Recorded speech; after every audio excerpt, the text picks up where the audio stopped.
Well, it's summertime, just about, and you might be doing some entertaining these days to help bring your space to life and impress your guests. Erin Rochon from Erin Rochon Design joins us now in studio to show us how to do all of this while sticking to your budget, because things are tight these days. Hi, Erin. Good to see you again. Oh, you too. It's so great to be here back in studio. I love when we do projects together because this always brings out the creativity in all of us, and I think inspires a lot of people at home too. Absolutely, and that's exactly what I want to be able to do right now. So, okay. Yeah. Let's start with the plan and budget element. Yeah, so because we're going to be having people back in their homes, we want to make sure that we're not spending a ton of money either, because things are really tight right now. So planning and budget is so important when you're looking at doing this.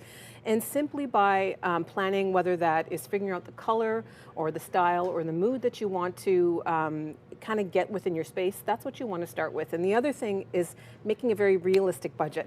It's like going to the grocery store when you're starving, because you end up throwing everything into your cart. You don't know why you did that, and it's a nightmare after. So you want to make sure that you set a really realistic budget for yourself and stick to it. Okay, so once you've got that, you can make some small changes that can still have a big effect. Absolutely. It doesn't have to be overwhelming. Sometimes I find people can find design to be really overwhelming, and just by doing a few simple things like painting a wall or painting a whole space can really make a really dramatic impact. Changing out your cushions, adding in some throws, bringing in some new artwork. Those are really easy, simple things that you can do that aren't too expensive, that'll make a really dramatic impact. Okay, and I know you are the thrifting queen. I follow you on Instagram, and I get so excited when I see your videos and you're going into a store. I'm like, what is Erin going to find? Oh, I love thrifting. Thrifting is a fabulous way to find amazing home decor pieces for next to nothing. And I brought in a few pieces today that I found. So some home decor items I found, some vases, some candlesticks, and I have to tell you about this gorgeous, this is a basket pendant lamp. It is all over interior design right now. The funny thing is I almost bought this from a large box store, and 2 days later I went to the thrift store and I found that for 1/5 of the price. You are kidding me. I've been looking for one of these too. You beat me to it. But yes, thrifting is a great way to find stuff really inexpensively, and you can find some really gorgeous, unique items for half the price. I love that. You found all of this thrifting? This is all thrifting. This is all things that I have found thrifting. What's your tip for thrifting? Because I find that can be overwhelming too. You walk into the stores and you're like, what am I looking for? Do you have to be focused, or do you just have to be open? I think you just have to be open. Okay. It has to be, for me, it's a time to go and relax. Yeah. I have a coffee. I walk through the store. I take my time. And the other tip is you want to kind of peek through things. Because sometimes things are a little bit hidden in back. And the most important thing that I've made the mistake of before is that if you find something and you're not sure, you pick it up and you hold on to it and do a lap around the store to help you decide, because you can be sure as soon as you put it down, somebody else is going to come and pick it up on you. Oh yes, we've all experienced that. And then you follow them around the store. Yes, and you're like, praying, please drop it. Please put it down, and then you're the creeper. Okay, so let's go to the DIY. This is your expertise. I love DIY. So sometimes people find DIYs that you have to be like an artist, or you have to be have like a million tools.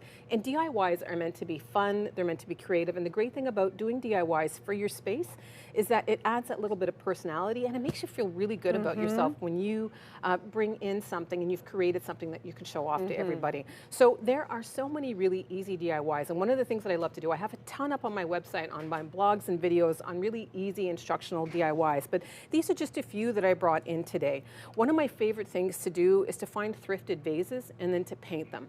And I think I actually have some pictures too. Do we have the photo of this we can show of this vase? I have seen this on your Instagram. I have quite a few. I love painting vases, but it's really fantastic. So this is a pedestal bowl, really big in design right now. That cost me, it's a plant bowl, a plant pot and a bowl. I painted it, glued it together, and that you can see in design, it's upwards of $100. So for sure. I paid $10. So those were two pieces you glued together and painted? That was over there. This is just one piece that I just glued to, that I painted, and it's a replica of a West Elm vase. Yeah, so you can really easily change the look. And you got really creative with the bottom part. There's a texture to it. Yeah, so this is just a texture medium that I use to kind of give it that clay look. Yeah. So I just mix it in with the paint and painted it. And I actually do have a video on how to do this. But yeah, so it's a really simple thing to do, inexpensive, but you can have a lot of fun with it. How much did you probably pay for that piece before you did the work?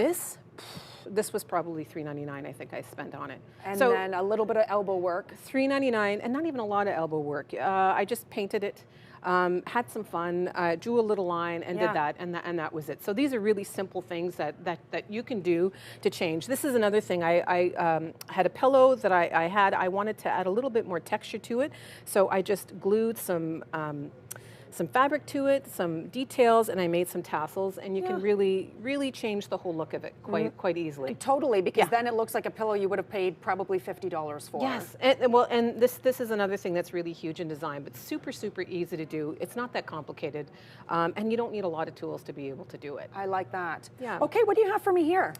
So the next thing we have is, I don't know if we had the picture, but I'm going to show you how to do a dried floral hoop. Super easy to do. Oh, yeah. So that's it. Super easy to do. So what I'm going to get you to do, I started it just to help you out. Okay. You're going to wrap the yarn a couple of times. All you need is a gold hoop. No, it doesn't matter. Just keep going like that? It doesn't matter? Yeah, until the end. And then we're going to try to tie it off, or you're just going to try to like tuck it in or something tuck like it in. that? Okay.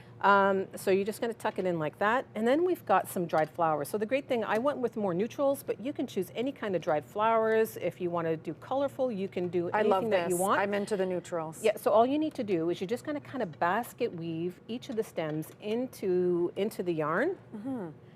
Where do you find these? You can get them at HomeSense, you can get them at Michael's, you can get them pretty much anywhere. You go in your backyard, sometimes you have dried florals, you don't know what to do with them. I'm going to dare to admit that I went in a ditch not too long ago. I did it. And I'm going to post the picture of what I made. And this is your inspiration to me. I spray painted a vase because I wanted a black vase. I had a clear vase that I paid a lot of money for. And I thought, I really want a black one. They're so expensive because black is really in. Yep. And I thought, I'm just going to spray paint it. And the spray paint cost me maybe $8. I spray painted it, and I didn't do a perfect job because it was my first time. And that's okay. But in the room it was in, there's not a lot of light, so you can't tell. And then I went into a ditch in the west end of the city with one of my children, and we cut a bunch of, the big long ones that kind of look like this. They're feathery. I don't know what they're called, but they're beautiful. And I would have paid a lot of money at many stores, but I put them in for free. I pat myself on the back for that DIY. And I felt that was like an Aaron Rochon inspired type of DIY. That's exactly it. And just having fun with it. But I think as soon as you start doing these kinds of creative projects, all of a sudden a whole new world opens up for you. And you can see how you can use things or how you can change things. And that's really what it's all about. It's all about. And follow Erin because she does all of this on her Instagram, on your website too. TikTok. Yeah, everywhere. Yeah. Okay, that's where you'll get inspired. It keeps going from here, folks. Thank you so much, Erin. Thanks for having me in today.